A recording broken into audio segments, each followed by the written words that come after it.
Puis on reste un peu dans le domaine culturel avec un atelier de bande dessinée pour les enfants à Dieppe pendant les vacances scolaires. Ils sont une dizaine à réaliser leur scénario qui doit se dérouler impérativement dans la ville de Dieppe et sous la direction de l'auteur de BD dieppois Nicolas Stérin. Le reportage de Pierre Duval et Jean-Luc Drouin. Histoire d'un naufrage pour Ferdinand. 2 enfants ramassent des galets. Sur la plage de Dieppe bien sûr, et les galets font de la résistance, une bulle LT. Laissez-nous tranquilles, disent les galets. C'est l'histoire imaginée par Apolline.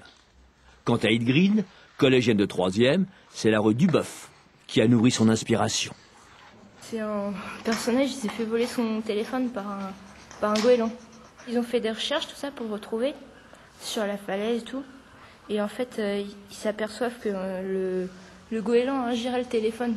Mais on ne le sait pas. Ils lui disent qu'ils ne l'ont pas retrouvé et tout. Et sur la dernière vignette, on voit le goéland, il sonne.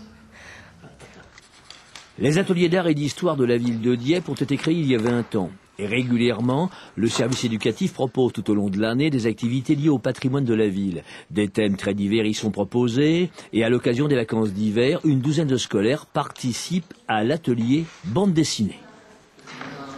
Ces ateliers se font dans le cadre du contrat éducatif local et nous pouvons proposer ainsi des tarifs assez bas puisque par exemple ce stage de BD coûte 5 €.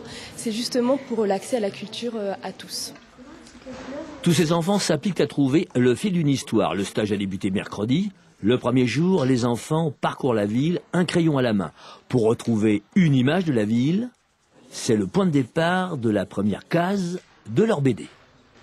Je leur donne des bases de la bande dessinée, c'est-à-dire savoir raconter une histoire, savoir bien placer les bulles, savoir dessiner des personnages correctement.